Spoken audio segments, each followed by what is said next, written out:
மதிமுகம் நேயர்களுக்கு வணக்கம். இது அரசியல் திண்ணை. இன்றைய நமது அரசியல் திண்ணை நிகழ்ச்சியில சிறப்பு விருந்தினராக திமுகவின் செய்தி தொடர்பு துணைத் தலைவர் ஆண்டாள் பிரியதர்ஷினி இணைந்திருக்காங்க. பேசலாம். போகலைங்கிறதுனால நிதி கிடைக்கல அப்படிங்கிறீங்க. போனாதான் நிதி கொடுப்பாங்கங்கிறது என்ன விதத்துல நியாயம்? முதல்ல அதை சொல்லுங்களேன். ஓடி ஒளிஞ்சுக்கல அல்லது நாற்காலிக்கு அடியில குனிஞ்சு போகல. மிதுன் என்கின்ற தன்னுடைய மகனை காப்பாற்றுவதற்காகத்தான் எடப்பாடி அவர்கள் டெல்லி போனார்ங்கிறது எல்லாருக்குமே தெரிஞ்ச விஷயம்.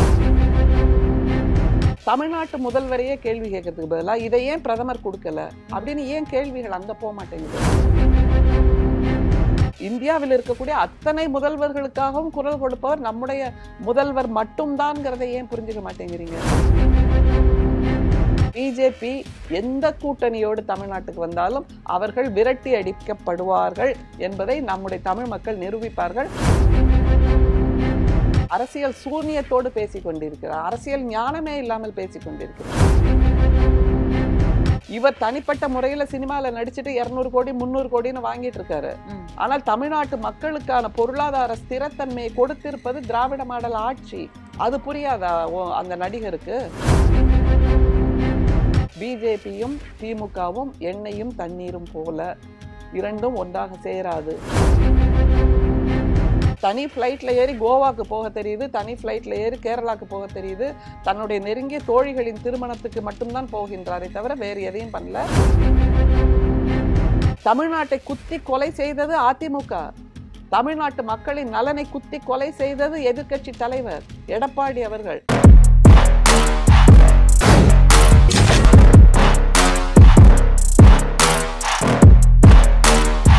அரசியல் திண்ணை நிகழ்ச்சியில் இணைந்தமைக்கு மகிழ்ச்சிங்க. திமுக நிதி ஆயோக் கூட்டத்தை இதுவரைக்கும் புறக்கணிச்சுட்டு இப்போது போக வேண்டிய அவசியம் என்ன அப்படிங்கிறது கேள்விக்குறியா இருக்கு. ஏன் அப்படின்னா இந்த நேரத்துல 1000 கோடி ஊழல் நடைபெற்றதாக டாஸ்மாக்ல ரைடு தொடர்ந்து நடந்துகிட்டு இருக்கு. நீங்க நீதிமன்றம் வரைக்கும் போய் நீதிமன்றம் தடை விதித்தாலும் இந்த நேரத்துல போய் பிரதமர் அவர்களை சந்திக்க வேண்டியதுன்னு அவசியம் என்ன? அப்ப இத்தனை முறை புறக்கணிச்சது தமிழக நலனுக்காக இல்ல, இந்த முறை போறதும் தமிழக நலனுக்காக இல்ல அப்படிங்கிறது விமர்சனத்தை கிளப்பி இருக்கு. இந்த மாதிரி விமர்சனம் கிளப்புறவங்க எல்லாருமே கிராமத்துல எல்லாம் பாப்பீங்க தெரியுமா? திண்ணையில உட்காந்துக்கிட்டு வெட்டி பேச்சு பேசிக்கிட்டு அப்படியே அந்த வெத்தலை பாக்கு அந்த உரலை வச்சு இடி இடின்னு இடிச்சு யார் போறாங்க வர்றாங்கன்னு பார்த்துட்டு வாயில போட்டு குதப்பிக்கிட்டே இருப்பாங்க. அந்த மாதிரி வேலையத்தவங்க தான் இதெல்லாம் பேசிட்டு இருக்காங்க. சரி, கடந்த முறை நீங்க நிதி ஆயோக் கூட்டத்தை புறக்கணிச்சதற்கு இன்னென்ன காரணங்கள்னு சொல்லி முதலமைச்சர் அவர்கள் ஒரு வீடியோ வெளியிட்டிருந்தார். அந்த காரணங்கள்லாம் இப்ப நிவர்த்தி ஆயிடுச்சா அப்படின்னு ஒரு கேள்வி. நிவர்த்தி ஆகாத பட்சத்துல போன முறை போகலையே, இந்த முறை ஏன் போறீங்க அப்படிங்கிற கேள்வி. கரெக்ட் தானே அது?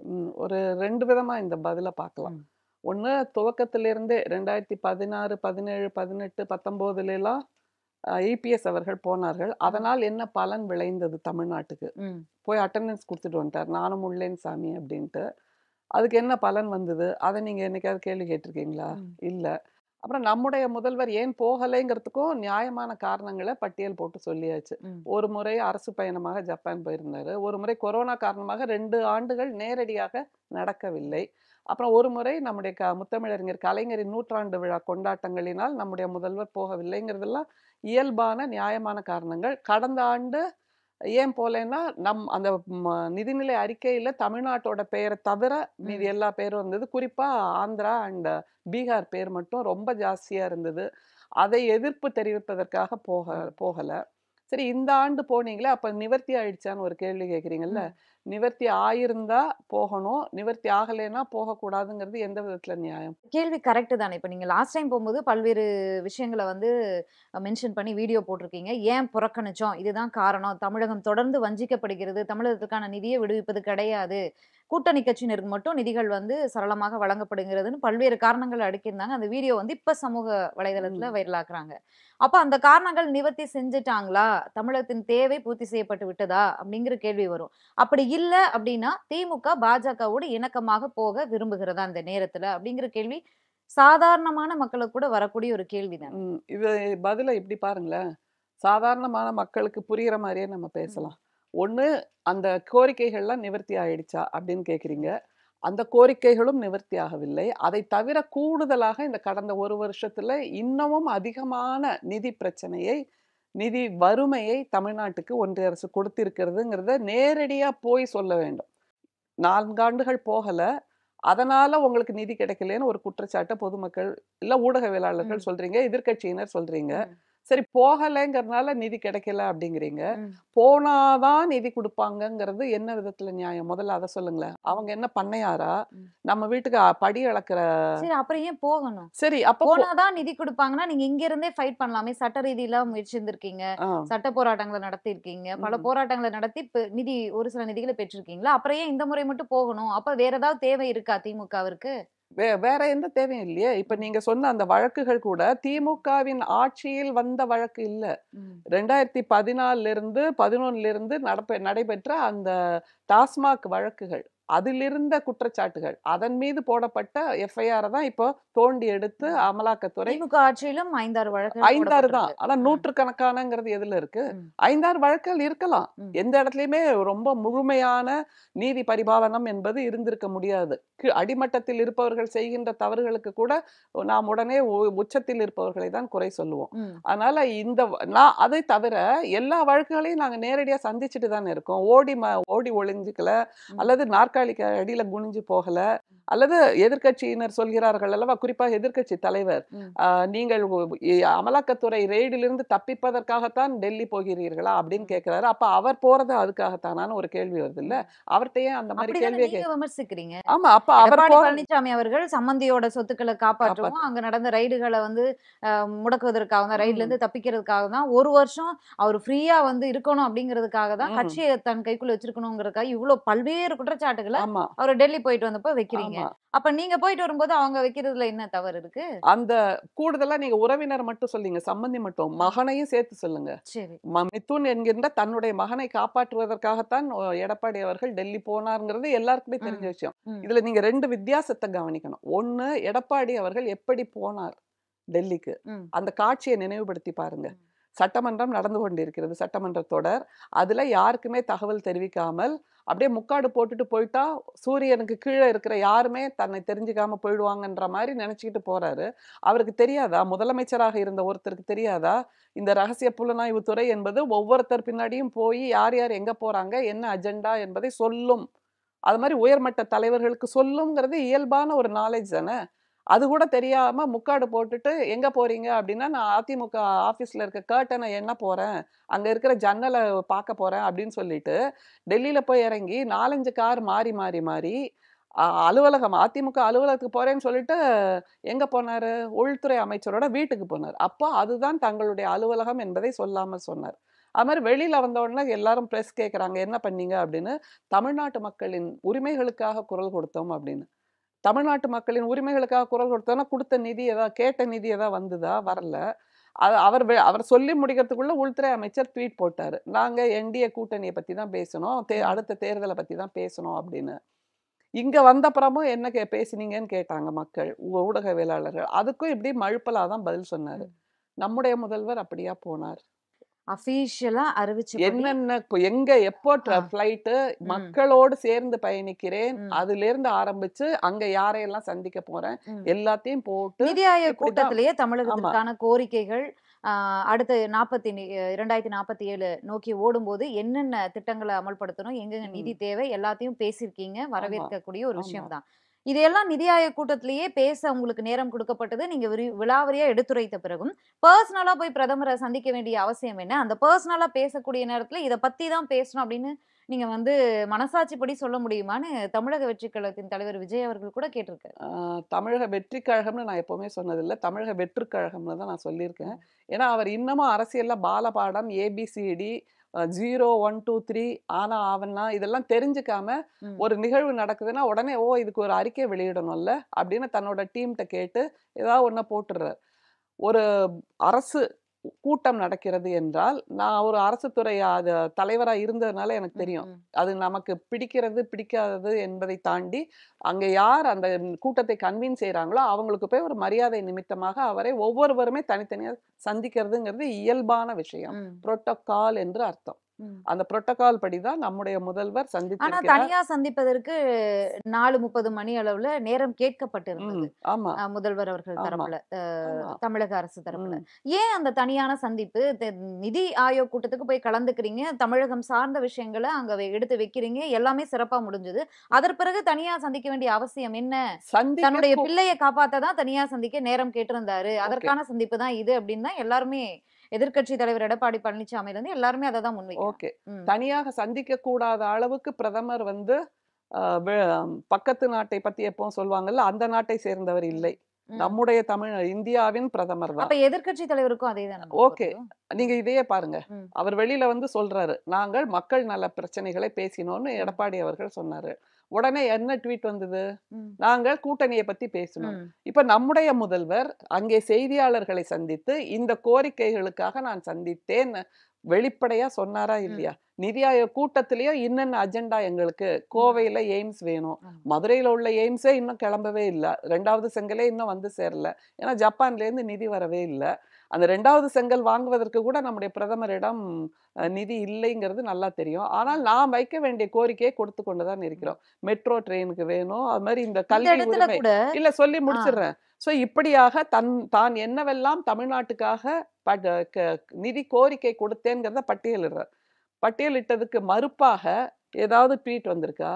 இல்ல இல்ல வரல. பிரதமர் ஏதாவது சொன்னாரா? ஓகே இல்ல வரல. இத பேசல. ம். அவர் தன்னுடைய மகனை காப்பாற்றுவதற்காக அல்லது இந்த ஊழல் வழக்குகளிலிருந்து தங்களை விடுவிப்பதற்காகத்தான் கேட்டுக்கொண்டார். ம். அப்படின்னு ஓகே. ஒரு எதிர்ப்பக்கத்தில் இருக்கக்கூடிய ம். திமுகவுக்கு எதிராக அரசியல் செய்யக்கூடியவர்கள் காரணத்துக்காக காத்துட்டு இருப்பாங்கல்ல. சரி. ஏதாவது ஒரு ஒரே ஒரு கமா, ஃபுல் ஸ்டாப் வந்திருந்தா கூட ம். இதுக்காக தான் வந்து கேட்டார். இதுக்காக தான் என்ன தனியா சந்திச்சார் தமிழ்நாட்டு முதல்வர்ன்னு சொல்லக்கூடிய வாய்ப்பு சரி. அவர்களுக்கு ஓகே. அப்படி இருக்கிறது. எதுவும் அப்படி அமையல. இல்ல. ஓகே. அப்படின்னா பேசப்பட்டது இது ம். மட்டும் தான். ஓகே. அதனால தான் நான் ஆரம்பத்திலேயே சொன்னேன். இந்த ம். கிராமத்துல உட்கார்ந்துகிட்டு வேலையத்தவங்க எல்லாம் வெத்தல பாக்கு இடிச்சு வாயில கொதப்புற மாரி எதிர்க்கட்சியினர், அப்புறம் தமிழக வெற்றிக் கழகம் ம். இதெல்லாம் பேசிட்டு இருக்காங்க. சரி. So okay. அத நீங்க திரும்ப திரும்ப ஹைலைட் பண்ணாதீங்கங்கிறத சரி. ஒரே இல்ல வேண்டுகோள். இதையெல்லாம் தாண்டி இன்னொரு விஷயம் என்னன்னா, மத்திய வருவாயில வந்து 33% 50% ம். உயர்த்தி வழங்கணுன்ற கோரிக்கையெல்லாம் வச்சிருக்காரு. அது எல்லாமே நம்ம அவரு அங்கேயும் வச்சிருந்தாரு. செய்தியாளர் சந்திப்புலயும் சொல்லியிருந்தாரு. ஆனா, இப்ப ஒரு எய்ம்ஸ் பத்தி பேசுனீங்க. மதுரை எய்ம்ஸ் அப்படிங்கிற அந்த ஒத்த செங்கல வச்சு பிரச்சாரமே பண்ணீங்க. அது எந்த அளவுக்கு எக்ஸ்போஸ் பண்ணாங்க அப்படிங்கிறது எல்லாத்துக்கும் தெரிஞ்ச விஷயம். ம். ஆனா, இந்த நேரத்துல ஒரு சாஃப்ட் கார்னர் பார்க்க முடியுதே. இங்க போய் நிதி ஆயோக் கூட்டத்துல பேசுறீங்க.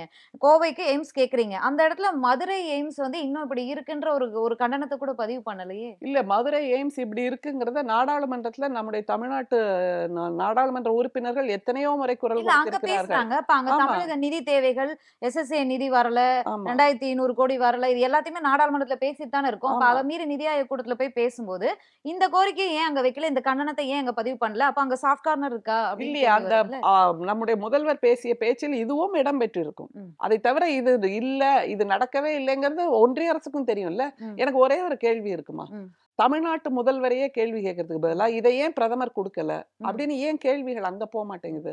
இல்ல நிதி ஆயோக் ஏன் பண்ண திமுக மாட்டேங்குது? வந்து அப்படிங்கிறது பாஜகக்கு எதிராக நம்ம தமிழ்நாட்டு ம். மக்கள் அத்தனை பேரும் ஒன்று சேர்ந்து ம். குரல் கொடுத்ததால் தான், ஒன்று சேர்ந்து புறக்கணித்ததால் தான் பிஜேபி தமிழ்நாட்டுல கால் மக்கள் வந்து பதிக்கவே இல்ல. பாஜகவுக்கு எதிர் அவர்கள் வரவேற்கிறாங்களா? இல்ல வந்து வேண்டான்றாங்களாங்கிறத அவங்க வாக்குகள் மூலமா ஆமா, பதிவு பண்றாங்க. மக்கள் ஆமா. வந்து ஒவ்வொன்னுக்கும் ரோட்ல இறங்கி போராட முடியாது. நீங்க ஆளுங்கட்சியா இருக்கீங்க, பாஜகவை எதிர்க்கிறீங்க அப்படின்னு சொல்லி தான் வந்து உங்களுக்கு ஓட்டு போட்டு உங்கள ஆமா. செலக்ட் பண்ணியிருக்காங்கும்போது, தொடர்ந்து பாஜக வந்து பண்ணக்கூடிய மக்களுக்கு எதிரான பண்ணக்கூடிய திட்டங்களாகட்டும், மசோதாக்கள் எல்லாத்துக்கும் எதிர்த்து குரல் கொடுக்கக்கூடிய திமுக, ஏன் இந்த முறை ஒரு சாஃப்ட் கார்னர் எடுத்திருக்கு அப்படிங்கிறது தான் கேள்வியா இருக்கு. சாஃப்ட் கார்னர்ன்னு எடுத்திருந்தா, ம். நாம எதையுமே கேட்காம, ம்.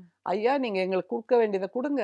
நாங்க சந்தோஷமா ஏத்துக்கிறோம்." அப்படின்ட்டு 3 ம். வருஷம் தொடர்ந்து இபிஎஸ் அவர்கள் போய் எதையுமே கேட்கலைல்ல. ம். அந்த மாரி வந்திருக்கலாம். ம். ஆனால் தமிழ்நாட்டின் உரிமைக்காக ம். மீண்டும் குரல் கொடுத்திருக்கிறார். ம். அதை தவிர தமிழ்நாட்டின் சிறப்பு என்ன தெரியுமா? ம். நம்முடைய முத்தமிழறிஞர் கலைஞர் அவர்கள் ம்.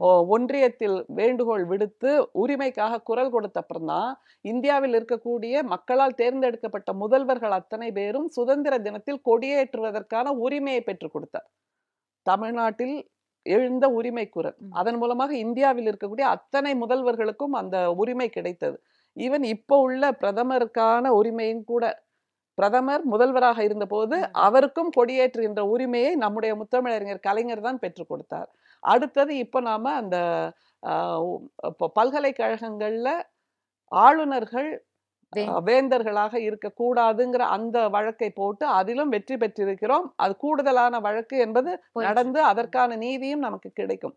அப்படி ஒரு தீர்ப்பு வருமானால் அப்போது அதுவும் இந்தியாவில் இருக்கக்கூடிய அனைத்து முதல்வர்களுக்கும் சாதகமான ஒரு தீர்ப்பு. அப்ப இந்தியாவில் இருக்கக்கூடிய மற்ற முதல்வர்கள் எல்லாம் அச்சத்தாலோ அல்லது வேறு ஏதாவது ஒரு அழுத்தத்தாலோ வாய்மூடி மௌனியாக இருக்கும்போது எந்த விதமான அச்சமும் இல்லாமல் எந்த விதமான அழுத்தத்துக்கும் ஆட்படாமல் நம்முடைய உரிமைகளுக்காக, ஜனநாயக உரிமைகளுக்காக, மக்களால் தேர்ந்தெடுக்கப்பட்ட முதல்வர்களுக்கு வேண்டிய உரிமைகளுக்காக குரல் கொடுப்பது என்பது திராவிட முன்னேற்ற கழகம்.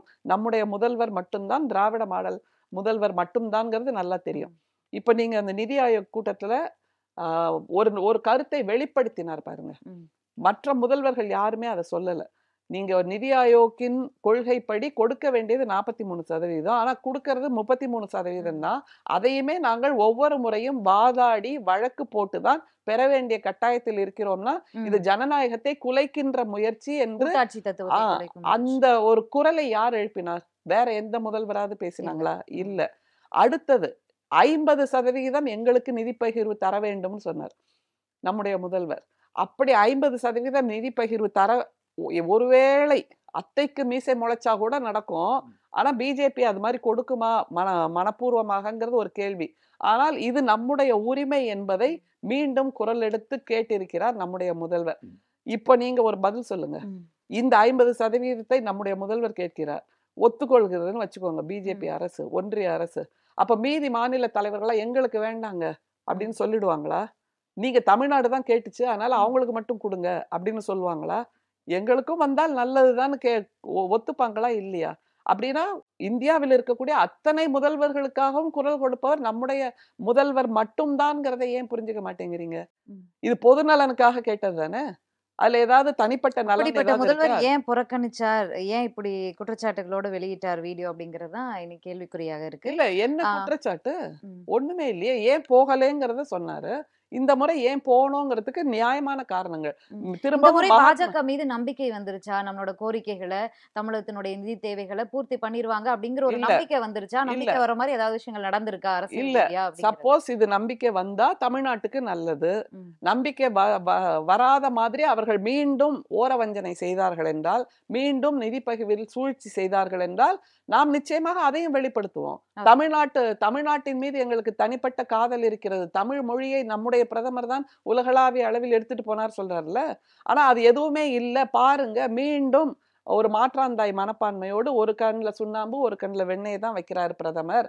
தமிழ்நாட்டுக்கான நிதி பகிர்வை நீதியின்படி நியாயத்தின்படி கொடுக்கவில்லை என்று மீண்டும் அவர்களை எக்ஸ்போஸ் செய்யறதுக்கு ஒரு வாய்ப்பு. எனவே இப்போது பால் எங்க இருக்குன்னா பிஜேபியோட கோர்ட்ல இருக்கு, ஒன்றியத்தின் கோர்ட்ல இருக்கு, பிரதமரோட கோர்ட்ல இருக்கு. அவர் தான் சரியாக பிளே பண்ணணும். கொடுத்தால் தமிழ்நாட்டு மக்களுக்கு நல்லது, கொடுக்கவில்லை என்றால் மீண்டும் பிஜேபி எந்த கூட்டணியோடு தமிழ்நாட்டுக்கு வந்தாலும் அவர்கள் விரட்டி அடிக்கப்படுவார்கள் என்பதை நம்முடைய தமிழ் மக்கள் நிரூபிப்பார்கள். அதற்கு நம்முடைய தமிழ்நாட்டின் முதல்வர் முதல் கல்லை எடுத்து வைத்திருக்கிறார் இன்றைக்கு. அதிமுக பாஜக கூட்டணியில இருக்கு. அப்போதும் நம்ம எதிர்ப்பை பதிவு பண்ணியிருந்தோம். திமுக பாஜக மறைமுக கூட்டணியில இருக்கு, பூனைக்குட்டி இன்னைக்கு வெளிப்பட்டுருச்சு பாத்தீங்களா அப்படின்ட்டு விஜய் அவர்கள் ஒரு அறிக்கையை கொடுத்திருக்காரு. கூட்டணி கட்சி தலைவர்கள் முதல் வரிசையில உட்கார்ந்துருக்காங்க, அதே போல எதிர்கட்சி தலைவருக்கும் முதல் வரிசையில இடம் கொடுத்திருக்காங்க பாத்தீங்களா அப்படின்னு சொல்லி அவர் கேட்டிருக்காரு. இப்படியே போய் 2026ல பிளவுவாத பாஜகவோடு கூட்டணி வைக்க கூட திமுக தயங்காது அப்படிங்கிறவரையும் ஒரு மென்ஷன் பண்ணியிருக்காரு. அந்த நீங்க சொன்ன அந்த தலைவர் டெய்லி நியூஸ் பேப்பர் படிக்கிறாரா, இல்ல நியூஸ் சேனல்ஸ் பாக்குறாரா, என்ன செய்திகள் வருது, என்ன தலைப்பு செய்தி வருது, அப்படியெல்லாம் என்ன பிரேக்கிங் நியூஸ் வருது, இதெல்லாம் பாக்குறாராங்கிறது ஒரு மிகப்பெரிய கேள்வி. இளைஞர்கள் அந்த ஜென்சியா ஜென்னெக்ஸ்ட் ஜென்சி அந்த இளைஞர்கள்லாம் அப்படியே அவர் பின்னாடி ஓடிட்டு இருக்காங்கல்ல, அவங்கள்ட்ட எல்லாம் ஒரு கேள்வியை கேட்கணும். எதை பார்த்து நீங்க இப்படி மதிமயங்கி போய் ஓடுறீங்க? அவர் அரசியல் சூன்யத்தோடு பேசி கொண்டிருக்கிறார், அரசியல் ஞானமே இல்லாமல் பேசி கொண்டிருக்கிறார். ஏன் தமிழ்நாட்டு முதல்வரை மிக நெருக்கமாக நிற்க வைத்திருக்கிறார்கள், அந்த புகைப்படத்தில் மிக முக்கியமான இடம் கொடுத்திருக்கிறார்கள் என்கிறத புரிஞ்சுக்கவே இல்லையா? தமிழ்நாடு தான் இந்தியாவிலேயே பொருளாதார வளர்ச்சியில் 9.69% என்று செயல்படுத்தி காட்டியிருக்கிறது. இவர் தனிப்பட்ட முறையில சினிமால நடிச்சுட்டு 200 கோடி 300 கோடின்னு வாங்கிட்டு இருக்காரு. ஆனால் தமிழ்நாட்டு மக்களுக்கான பொருளாதார ஸ்திரத்தன்மையை கொடுத்திருப்பது திராவிட மாடல் ஆட்சி. அது புரியாதா அந்த நடிகருக்கு? அரசியல் சூனியமாவே இருக்கிறதா திட்டம் வச்சிருக்காரா? அது மாதிரி புரோட்டோகால் படி எந்த மாநிலம் மிக முதன்மையாக வரி கொடுக்கிறதோ, எந்த மாநிலத்தில் வளர்ச்சி சிறப்பாக இருக்கிறதோ, அதை அங்கே நம்முடைய முதல்வருக்கான இடத்தை நிலைப்படுத்தி இருக்கிறார்கள். அதை தாண்டி தமிழ்நாடு என்பது எப்போதுமே முதுகெலும்போடு நிமிர்ந்து நிற்கக்கூடிய ஒரு மாநிலம். ஏன் கடந்த முறை நாடாளுமன்ற தேர்தலுக்கு முன்னாடி அந்த என்டிஏ கூட்டணியில பிரதமர் கையை பிடிச்சு தூக்கினார்ல, எடப்பாடி அவர்கள் கையை பிடிச்சு தூக்கினார்ல, பக்கத்துல தான் இருந்தாரு. அப்படி கூழை கும்பிடு போட்டு கால்ல விழுகின்ற ஒரு எதிர்க்கட்சி தலைவரையே கைப்பிடிச்சு தூக்கி பக்கத்துல நிக்க வைக்கும்போது, நீ உன்னுடைய கொள்கைகள் தவறு, தமிழ்நாட்டுக்கு எதிராக இருக்கிறது என்பதை நான் துணிச்சலோடு பேசுகிறேன், துணிச்சலோடு சுட்டிக்காட்டுகிறேன் என்று சொல்லுகின்ற வல்லமையும் அச்சமின்மையும் வாய்ந்த தமிழ்நாட்டு முதல்வரை நம்முடைய பிரதமர் பக்கத்தில் இருக்க வைப்பது என்பது வரவேற்க தகுந்த விஷயம். ஓகே. அது தன்னுடைய தன்னுடைய அரசியல் மேலாண்மையால், அரசியல் ஞானத்தால் பெற்றிருக்கக்கூடிய இடம், அந்த இடம் நம்முடைய முதல்வருக்கு என்பதை புரிந்து கொள்ள வேண்டும். இதுல உடனே கூட்டணியா, சாஃப்ட்னஸா, இல்ல 2026 தேர்தல்ல ஒன்னாயிடுவாங்களா? மீண்டும் மீண்டும் நம்முடைய முதல்வர் சொல்லிக்கொண்டே இருக்கிறார், எங்களுடைய தலைவர் சொல்லிக்கொண்டே இருக்கிறார், பிஜேபியும் திமுகவும் எண்ணெயும் தண்ணீரும் போல, இரண்டும் ஒன்றாக சேராது. நீங்களே பார்க்கலாம், கொள்கைகள் வேறு வேறு, வடதுருவம் தென்துருவம், கொள்கைகள் வேறு வேறு, பகலும் இரவும் போல, படித்துளியும் நெருப்பும் போல. இல்ல கூட்டணி வச்ச வரலாறும் இருக்குல்ல. இருக்கு. ஆனா அப்ப நாங்க என்ன தெளிவா சொல்லியிருந்தோம், அந்த குறைந்தபட்ச கொள்கைன்னு ஒண்ணு இருந்தது இல்ல, மினிமம் காமன் ப்ரோக்ராம். அப்போ இப்ப வாஜ்பாய் அவர்கள் எந்த காலத்திலும் ஹிந்துத்துவ கொள்கைகளை பேசவே இல்லை, பிரிவினைவாதம் பேசவே இல்லை, மாநில அரசுகளை கொச்சைப்படுத்தவே இல்லை. இப்போதுள்ள சூழல் அப்படி இல்லை. எல்லா விதத்திலும் வாஜ்பாயை நாம் இப்போதுள்ள பிரதமரோடு ஒப்பிடவே முடியாது. வாஜ்பாய் ஒரு என்னதான் சாஃப்ட் ஹிந்துத்துவாக இருந்தாலும், அல்லது அவருடைய காலத்தில் தான் அந்த பாபரி மசூதி இடிப்பு, கரசேவை எல்லாம் நடந்தாலும் கூட அவர் இந்துத்துவா தான். ஆனால் திமுகவோடு கூட்டணியோடு இருந்தபோது அவர் எந்த இடத்திலும் நம்மீது அந்த கொள்கைகளை திணிக்கவே இல்லை. அந்த அளவு ஒரு சுதந்திரம் நமக்கு இருந்தது. நம்முடைய கொள்கை நிலைப்பாட்டோடு நாம் இருந்தோம். இப்போது இருக்கக்கூடிய சூழலில் பிஜேபி அரசு என்பது, பிரதமருடைய அரசியல் குயுக்தி என்பது அந்தந்த மாநிலத்தில் இருக்கக்கூடிய மாநில கட்சிகளை கபளீகரம் செய்து இல்லாமலாக்கி அந்த இடத்துல புல் கூட முளைக்காத மாதிரி செய்து விடுவதுதான். ஒரு சக்கர வியூகத்துக்குள் போய் மாட்டிக்கிறாங்க எதிர்கட்சியில. குற்றச்சாட்டுகளை நீங்க வச்சிருக்கீங்க. தமிழ்நாட்டை சுரண்டி கொள்ளையடிச்சு அவர்களிடம் நெடுஞ்சான் கிடையாக திமுக சரணாகதி அடைஞ்சிருக்கு பாஜகவிடம். இந்த அவலமான திமுக அரசின் ஊழல் பெருச்சாளிகள் அனைவரும் தமிழ்நாட்டு மக்களால் தோற்கடிக்கப்பட்டு அரசியலிருந்தே அப்புறப்படுத்தப்படுவாங்க இந்த 2026 தேர்தல்ல.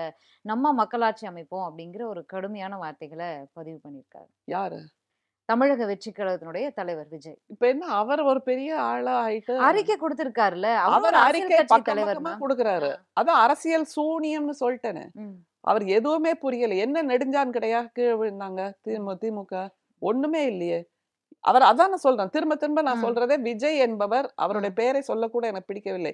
ஆனால் அந்த தமிழக வெற்றி கழகத்தின் தலைவர் என்பவர் செய்தித்தாள் வாசிப்பதில்லை, தொலைக்காட்சியை பார்ப்பதில்லை, நாட்டு நடப்பு என்னன்னு தெரியல, தனி ஃப்ளைட்ல ஏறி கோவாக்கு போக தெரியுது, தனி ஃப்ளைட்ல ஏறி கேரளாக்கு போக தெரியுது, தன்னுடைய நெருங்கிய தோழிகளின் திருமணத்துக்கு மட்டும்தான் போகின்றாரே தவிர வேறு எதையும் பண்ணல. இயற்கை பேரிடர் என்றால் கூட தன்னுடைய வீட்டுக்கு அழைத்துதான் கொடுக்க வேண்டிய அந்த உதவி பொருட்களை கொடுக்கிறாருங்கிறதெல்லாம் எந்த விதத்துல நியாயம்? அவர் இன்னமும் மேல் லோகத்துல அப்படியே பறந்துகிட்டு இருக்காரு. ஒரு மாய கம்பளத்துல முந்தியெல்லாம் பறப்பாங்கல்ல, அந்த மாதிரி அவர் பறந்துகிட்டு இருக்காரு. தன்னுடைய ரசிகர்கள், விசிலடிச்சான் குஞ்சுகள்னு சொல்லுவோம், அந்த மாதிரி எஃப்டிஎஃப்எஸ் பார்க்கின்ற ரசிகர்களை தனக்கு வாக்களித்து தான் அப்படியே போய் நடந்து அந்த முதல்வர் நாற்காலியில உட்கார்ந்துடலாம் அப்படின்னு கனவு கண்டுட்டு இருக்கார். ஒண்ணு செய்ய சொல்லுங்க அவரை, இப்படி ஒரு திரைப்படம் எடுக்க சொல்லுங்க, முதல்வர் நாற்காலின்னு. அதுக்கு திரைக்கதை ரூம் போட்டு யோசிச்சு ஃபர்ஸ்ட் ஷாட் வச்சா அப்படின்னு ஆரம்பிப்பாங்க உடனே அந்த இயக்குனர்கள்லாம். அவங்களோட தொழிலை நான் மதிக்கிறேன், இயக்குனர்கள் தொழிலை எல்லாம். ஆனா அது இப்படிதான் ஆரம்பிக்கும். ஃபர்ஸ்ட் ஷாட் வச்சா தலைவரே நீங்க அப்படி காலை மட்டும் காமிப்போம், அப்படியே பேக்ரவுண்ட் மியூசிக்ல உங்களுக்கான இன்ட்ரோ சாங் வருது அப்படின்னு எல்லாம் போட்டு மக்கள் அவருக்கு மாலை போடுற மாதிரி இதெல்லாம் பண்ணி, அப்புறம் பர்னிச்சர் அந்த ஆர்ட் டைரக்டர் சொன்னா மிக அழகாக ஒரு நாற்காலியை தயாரித்து, சினிமால எல்லாம் டைரக்டர்னு அதுல ஒட்டி வச்சிருப்பாங்கல்ல, அந்த மாதிரி ஒரு நாற்காலியில முதல்வர்னு எழுதி உட்கார சொல்லுங்க அவரை போய். இன்னமும் அவர் பால பாடத்தை கூட தாண்டவில்லை. அறிக்கை என்பது அவர் சொல்லி அவர் மனசிலிருந்து வருகின்ற வார்த்தைகள். நீங்க திராவிட முன்னேற்ற கழகத்தின் தலைவர்களை யோசிச்சு பார்க்கணுமா? பேரறிஞர் அண்ணாவிலிருந்து ஆரம்பிச்சு நம்முடைய முத்தமிழறிஞர் கலைஞர், நம்முடைய தலைவர், எங்களுடைய தலைவர் எல்லாருமே காலம் காலமாக கொண்ட கொள்கைகளுக்காக குரல் கொடுத்தவர்கள், கொண்ட கொள்கைக்காக உழைத்தவர்கள். பல கூட்டங்களுக்கு போய் ராவா பகலா பேசி பேசி பேசி எழுதி எழுதி எழுதி வந்தவங்க. சொந்தமா எழுதினவங்க, சொந்தமா பேசினவங்க. இவர மாரி அறிக்கை வச்சுக்கிறதுக்கு ஒரு டீம், அப்புறம் சோசியல் மீடியாக்கு ஒரு டீம், அட்மின்க்கு ஒரு டீம், அப்புறம் ஆடியோ ரிலீஸ் மாரியே கட்சி கூட்டங்களை நடத்துறது, இப்படியாக நடத்தவில்லை. அரசியல் என்பது என்னங்கிறத முதல்ல ரத்தமும் சதையுமாக, வியர்வையுமாக அவரை புரிஞ்சுக்க சொல்லுங்க. இல்ல எவ்வளோ குற்றச்சாட்டுகள் நீங்க வச்சாலும், இந்த அறிக்கை மூலியமா விஜய் என்ன சொல்ல வர்றாருன்னா, அதிமுக அஃபிஷியலா பாஜகவோட கூட்டணியில இருக்காங்க. திமுக அன்அஃபிஷியலா மறைமுக கூட்டணியில தொடர்றாங்க. அதற்கான சாட்சி தான் இது. ஆக மொத்தத்துல அதிமுக, திமுக 2ம் ஒண்ணு தான். இந்த முறை எனக்கு ஓட்டு போடுங்க அப்படிங்கிறது தான் அவரோட அறிக்கையா இருக்கு. இதை எதை வச்சு அவர் சொல்றாருங்கிறத முதல்ல தெளிவா சொல்லுங்க. ம். திமுக, பிஜேபியோட கூட்டணி. மகனுக்காக, பிள்ளைக்காக போயிருக்காரு. இல்லைன்னா போயிருக்க மாட்டாரு. சரி, தமிழக மக்கள் நலனுக்காக அவர் போகல. பிள்ளை பாசத்துல தான் போயிருக்காரு சரி. அப்படிங்கிறது தான் அவருடைய ஓகே. விமர்சனமா இருக்கு. நான் முதல்ல ஒரு பதில் சொன்னேன் உங்களுக்கு. எடப்பாடி அவர்கள் வெளியில வந்து சொன்ன உடனே உள்துறை அமைச்சர் ஒரு ட்வீட் போட்டாரு. ம். அப்ப 2 முரண்பாடான செய்தி வந்தது. ம். இப்போது அப்படி ஏதாவது வந்திருக்கு. அது ஒண்ணு தானே ப்ரூஃபா இருக்க முடியும். பிரதமர் அலுவலகத்துல இருந்தோ, ம். பிஎம்ஓல இருந்தோ, நித்தி ஆயோக்ல இருந்தோ, இல்ல உள்துறை அமைச்சகத்துல இருந்தோ ம். இப்படி ஏதாவது மெசேஜ் வந்திருக்கா? அதிமுக, பாஜக கூட்டணியில நடப்பது வேற. அந்த கூட்டணி அமைஞ்சது, அந்த அமைப்பே எப்படி இருக்கு அப்படிங்கிறதெல்லாம் எல்லாருக்குமே தெரியும். அதனால ம். இந்த ட்வீட் வந்ததுலயோ, இதுலயோ நம்ம ஆச்சரியப்பட வேண்டியதில்ல. இப்போ தமிழக முதலமைச்சரா இருக்கார் மு.க. ஸ்டாலின் அவர்கள். ம். திமுக தலைவராக மட்டும் அவர் போயிடல. ஆமா. முதலமைச்சரா போயிருக்கார் அப்படிங்கும்போது, இந்த வார்த்தை நம்ம எடுத்துக்க முடியாது. இல்ல இப்படி பாருங்களேன். ஒரு எதிர்க்கட்சி தலைவர் தன்னை வந்து சந்தித்ததற்கே நான் என்டிஏ கூட்டணியை பற்றி பேசினோம், 26 தேர்தலை பற்றி பேசினோம்னு சொல்றாங்க. அதுக்கான ட்வீட் வந்தாச்சு. ம். ஆனா முதல்வராக இருக்கக்கூடிய ஆளும் கட்சியின் மக்களோடு அத்தனை ஆதரவோடு இருக்கக்கூடிய ஒரு ம். கட்சி. அதுவும் தமிழ்நாட்டில் கால் பதிக்க வேண்டும் என்பது பிஜேபியோட நெடுநாளைய கனவு. கோல்வாக்கர் சொல்லிக் கொடுத்த கனவு. அதை நிறைவேற்றுவதற்கு எங்களுடைய தலைவர் ஒரு வாய்ப்பை கொடுத்திருப்பாரானால், ம். அதை வெளிப்படையாக கொண்டாடுவது தானே அவர்களுடைய நோக்கமாக இருந்திருக்க முடியும். அப்படி எதுவுமே பண்ணலையே. அதை தவிர ஒண்ணுமே நடக்கலையே. நீங்க தானே பார்த்துட்டு இருக்கீங்கல்ல. சேனல்ஸ் எல்லாம் பின்னாடியே தான் போச்சு. நம்முடைய சோனியா காந்தி அம்மையார் அவர்களையும், ராகுல் காந்தி அவர்களையும் சந்தித்து, சந்திச்சாங்க. நான் இங்கே எப்போது டெல்லி வந்தாலும் இவர்களை சந்திப்பது என்பது ஒரு குடும்ப உறவு ம். என்று சொன்னவர் தான் எங்களுடைய தலைவர். அது தவிர வேற எங்கெல்லாம் மீட்டிங் இருந்தது, யாரையெல்லாம் சந்தித்தார், அப்புறம் மருத்துவமனைக்கு சென்று நம்முடைய மருத்துவர் பரமேஸ்வரனை பார்த்தார். ஆமா. இப்படி இவ்ளோ பேசுறீங்களே, அப்ப எல்லா இந்தியா, ஊடகங்களும் காஷ்மீர். ஆ ம். எல்லா ஊடகங்களும் நம்முடைய முதல்வரின் அந்த ஐட்டினரிய ஃபாலோ பண்ணிட்டு தான் இருந்திருக்கு. இதை விட வேற என்ன சான்று இருந்திருக்க முடியும்? அதை ம். தவிர இன்னொன்னு இவ்ளோ கேள்வி கேட்கிறீங்களே, ஒரு நித்தி ஆயோக் கூட்டத்திற்கு வந்து தலைமை தாங்கக்கூடிய நேரமும், மனசும், வல்லமையும் பிரதமருக்கு இருக்கு.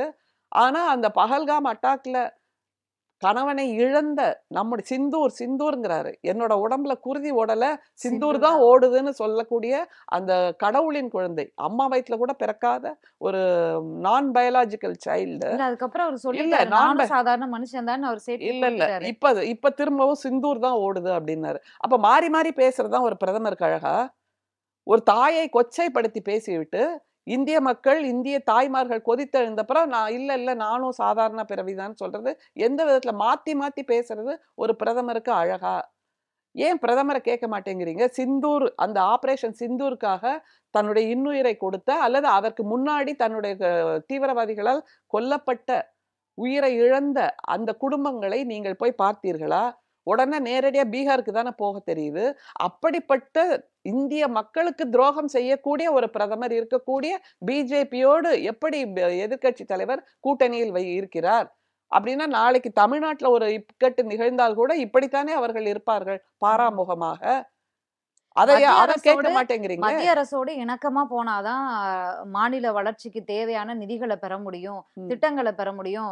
அதற்காக தமிழக மக்களினுடைய நலனுக்காக தான் நாங்க பாஜகவோட கூட்டணி வச்சிருக்கோம். ஆனா திமுக வந்து எதிர்த்துல எப்ப பாரு சண்டை போட்டு பிரச்சனை பண்ணி தமிழகத்திற்கு தேவையான நிதிய பெறுவதற்கு அவங்க மறுத்துட்டாங்க. சண்டை போட்டு அவங்க அரசியல் பண்ணிக்கிட்டு இருந்தாங்க. இன்னைக்கு தான் வந்து முதலமைச்சர் அவர்களுக்கு வந்து எங்கள பார்த்து ஞானோதயம் வந்திருக்கு அப்படிங்கிற மாரியான கருத்த இரட்டை வேடம் போடுகிறது போன்ற கருத்துக்கள எதிர்க்கட்சி தலைவர் வச்சிருக்காரு. எதிர்க்கட்சி தலைவர்ட்ட ஒண்ணு கேட்டு சொல்லுங்க. ம். அவர் இணக்கமாக இருந்தார். அவர்களுக்கு தங்களுடைய குடிமையை பிரதமர் கையிலேயே குடுத்து வச்சிருந்தார். அவர் என்னெல்லாம் மொளகா அரைச்சாலும் இவர் எதிர்குரல் எழுப்பவே இல்லை. அப்படின்னு இருந்தப்ப கூட தமிழ்நாட்டு நலனுக்காக அவர்கள் என்ன கொடுத்தார்கள்? ம். அவருடைய ஆட்சி காலத்துல என்ன கொடுத்தாங்கன்னு ஒரு லிஸ்ட் 1, 2 ம். ஒரு கை அளவுக்கு கூட நீங்க சொல்ல வேண்டாம். 1, 2 சொல்லுங்க பார்க்கலாம். நீட் தேர்வு கொண்டு வந்தது அவர்கள். சிஏஏ இவர்கள் கையெழுத்திட்டதால் தான் அது நிறைவேறியது அதுதான் நாடாளுமன்றத்துல. மன்னிப்பு சொன்னாரே என்னம்மா? தமிழக கூட்டணியில இருந்ததால அவங்க கொடுத்த அழுத்தத்தால நாங்க வந்து சிஏ கையெழுத்து இப்ப போட்டோம்னு சொல்றாங்க. துரோகம் பண்ணிட்டீங்கல்ல. எல்லாத்தையும் கொலை பண்ணிட்டு மன்னிச்சுக்கோங்க அப்படின்னு சொன்னா எப்படிம்மா நியாயமாகும்? கொலை பண்ணது பண்ணதுதான். உயிர் போனது போனதுதான். தமிழ்நாட்டை குத்தி கொலை செய்தது அதிமுக. தமிழ்நாட்டு மக்களின் நலனை குத்தி கொலை செய்தது எதிர்க்கட்சி தலைவர் எடப்பாடி அவர்கள். சரி, இத கூட நீங்க பொறுத்துக்கோங்க. டிஎன்பிஎஸ்சி எக்ஸாம் தமிழாய்ந்த தமிழ் வழியில் படித்த தமிழர்களுக்கான வேலை வாய்ப்பு. அதுல தமிழ் தெரியாதவர்கள் கூட இங்க வந்து பணிபுரியலாம் அப்படின்னு வாசலை திறந்து விட்டது அதிமுக ஆட்சி. எடப்பாடி இல்ல ஓபிஎஸ்ம்பாங்க. அது அதிமுக ஆட்சி தானே. அப்படி இத்தனை துரோகங்களை செய்துவிட்டு அது மாதிரி எய்ம்ஸை பத்தி திரும்ப திரும்ப கேட்குறீங்கல்ல, எய்ம்ஸுக்கான பூர்வாங்க வேலையை செய்ய சொன்னது அதிமுக ஆட்சி காலத்தில் தான். அவர்கள் செய்யாமல் கிடப்பில் போட்ட அப்புறம் தான் நம்முடைய ஆட்சி வந்தப்புறம், திமுக ஆட்சி வந்தப்புறம் அதற்கான அழுத்தத்தை திரும்ப திரும்ப கொடுத்துக்கிட்டே இருக்கோம். நீங்க கேட்குறீங்க எய்ம்ஸை பத்தி சாஃப்டா போயிட்டீங்களா அப்படின்னு. அதற்கான அலுவல் நடவடிக்கைகள் என்பது சென்று கொண்டே தான் இருக்கிறது. ஒவ்வொரு முறையும் நாங்க எக்ஸ்போஸ் பண்ணிட்டே தானே இருக்கோம். சரி, இது கிடைக்கலன்னா அது மீண்டும் பிஜேபிக்கான பின்னடைவுங்கிறத ஏன் புரிஞ்சுக்க மாட்டேங்கிறீங்க? பிஜேபிக்கான பின்னடைவு தான். மக்களை போராட சொன்னோம் என்பது எங்களின் இயலாமையால் அல்ல. அதை முதல்ல புரிஞ்சுக்கணும். நாங்க எங்களை தேர்ந்தெடுத்திருப்பது என்பது உங்களுக்காக குரல் கொடுப்பதற்காகத்தான். அதைத்தான் தொடர்ந்து செய்து கொண்டிருக்கிறது திமுக என்பதை நாம் திரும்ப திரும்ப ஞாபகப்படுத்தணும். இணக்கமாக போகணும், இணக்கமாக போகணும்னு ஒரு வார்த்தையை எதிர்க்கட்சியில் இருக்கிறவங்க எல்லாம் பயன்படுத்துறாங்க. இணக்கமாக போக வேண்டும் என்றால் நம்முடைய துணை முதல்வர் ஒரு கேள்வி கேட்டாங்களா, உங்க அப்பன் வீட்டு சொத்தையா நாங்கள் கேட்கிறோம் அப்படின்னு. அதைத்தான் கேட்க வேண்டியிருக்கு. இணக்கமா என்னது போறது? நீங்க எவ்வளவு மிளகா அரைச்சாலும் நாங்க தாங்கிப்போங்கிறது இணக்கமா? உங்க காலடியிலேயே நாங்க விழுந்து கிடக்குறோங்கிறது இணக்கமா? எதுக்கு அப்படி பண்ணையார்த்தனம்? டீசென்ட்ரலைஸ் பண்ணணும்ல. மாநில சுயாட்சி என்பது அங்கதானே வருது. கான்ஸ்டிடியூஷன் படி மாநில அரசு, ஒன்றிய அரசு 2த்துக்குமே சட்டம் இயற்றுகின்ற அந்த பவர் இருக்கு. அப்படிங்கும்போது எதற்கு இணக்கம்? இணக்கம் என்பது கொள்கை. எங்களுடைய கொள்கையில் நாங்கள் உறுதியாகத்தான் இருப்போம். அந்த நிதியை கொடுக்க வேண்டியது ஒன்றியத்தின் கடமைமா. அதை புரிஞ்சுக்க மாட்டேங்கிறீங்க. சரி, அப்படின்னா ஒன்றியத்துக்கும் அந்த கடமை இருக்கா இல்லையா? ஒன்றியம் பிரதமர் தானே பிக் பிரதர் இந்தியாவுக்கு. அப்ப பிக் பிரதர் தானே எல்லாருக்கும் இணக்கமா இருக்கணும். இன்றைய நமது அரசியல் திணை நிகழ்ச்சியில திமுகவின் செய்தி தொடர்பு துணைத் தலைவர் ஆண்டாள் பிரியதர்ஷினியோடு பல கேள்விகளை பகிர்ந்திருந்தோம். மீண்டும் சந்திக்கலாம். நன்றி, வணக்கம்.